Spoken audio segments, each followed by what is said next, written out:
After I got married to my wife, we needed to get extra shifts in order to pay for the debt from the wedding. Since childhood, she had a dream of a big wedding, but she ended up with a bride instead of a husband.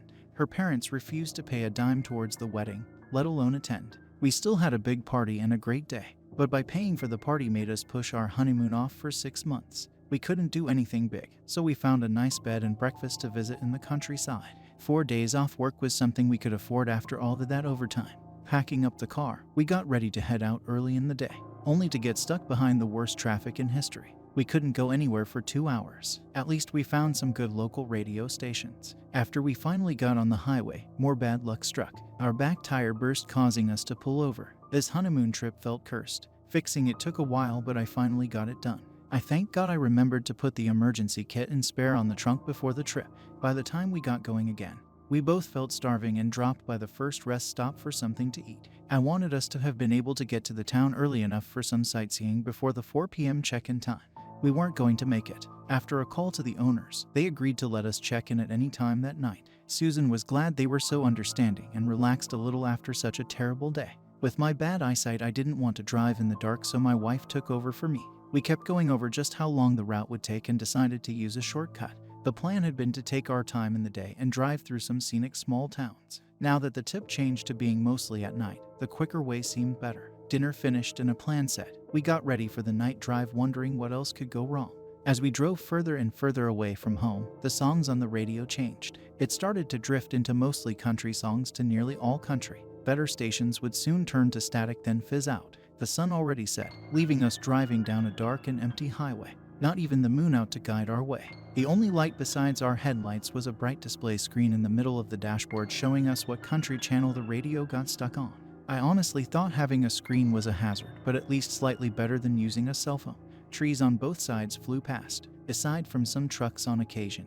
No other cars were on the road. I always hated long dark highway drives, but at least I wasn't alone this time. Susan started to pass the time by talking about all the different kinds of pastries she wanted to try on our trip. The place Susan booked advertised an abundance of bakeries in the area, and that was the main reason why we decided on the small bed and breakfast so far away. It would be nice to get away, but to also gain a few pounds while we did so. A while into our trip, I caught some movement out of the corner of my eye. I assumed it was dust on my glasses, so I raised my hand to brush them off. When I fully saw what the movement was, I froze and my heart leapt into my chest. Sneaking across the dashboard, illuminated by the light of our useless radio screen, was a pale shape.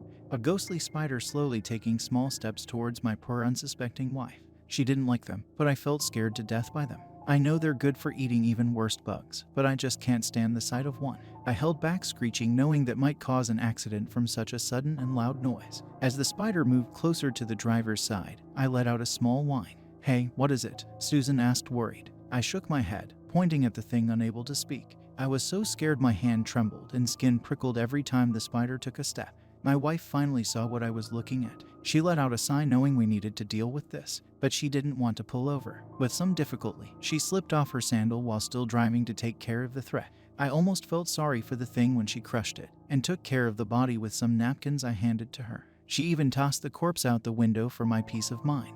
That damn spider so big I heard the crunch. I no longer wanted to talk about food. "I'm so glad I married you," I said with a long sigh, but still feeling stressed. "You eat my peppers, so we're even." She joked. We made a good pair. I would gladly eat every pepper in the world if it meant she would keep any spiders from getting near me. I hoped that would be the most amount of excitement that happened during the drive. I kept glancing between the window and the dashboard, fearing I would see another stowaway creep across my sight. We drove on to start seeing a fog hanging at strange angles outside, the headlights showing a pale whiteness through the trees, the rest of the world dark beyond what our lights could reach. Even the sky appeared pitch black. No light pollution this far out and in the middle of nowhere. I couldn't even see any stars because of the clouds. Seeing the spider made my nerves tense too much to sleep.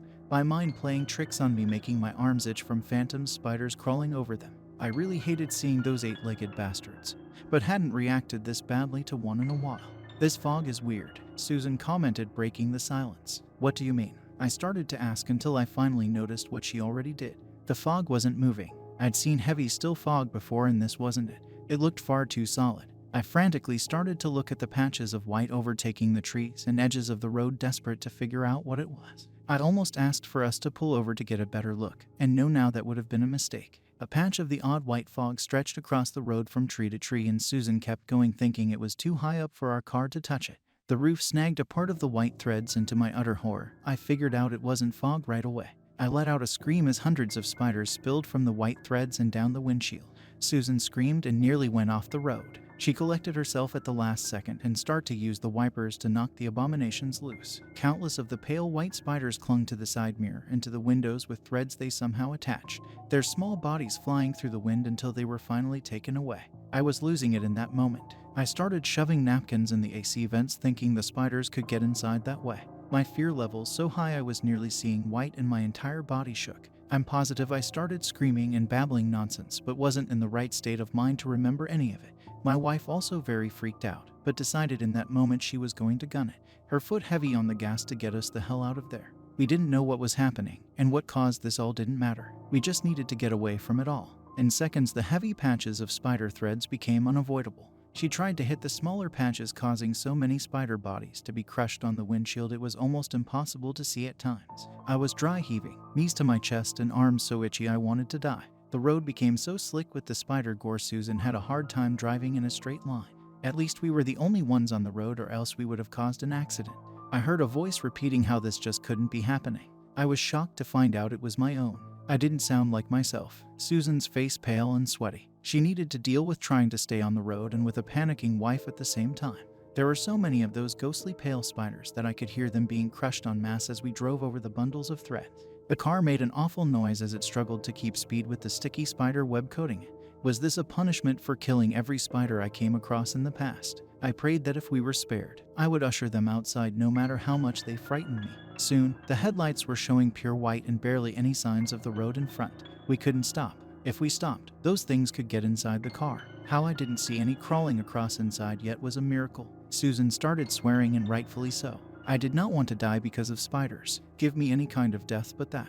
I also didn't want anything to happen to my perfect wife I finally found after an entire life of looking. The car made grinding sounds, begging us to let it stop, but we pushed on. I saw a large shape in the mass of the threads, too late to warn her. The front end of the car clipped something tall and thin, like a young tree. It smashed the right headlight, and somehow, we kept driving. I heard a terrible rumbling noise coming from whatever we just hit. It was a sound I've never heard before and never wanted to hear again. It sounded like a pure dark rage. I thought it would follow us, and I reached out to grip Susan's shoulder, thinking this would be our last moments together.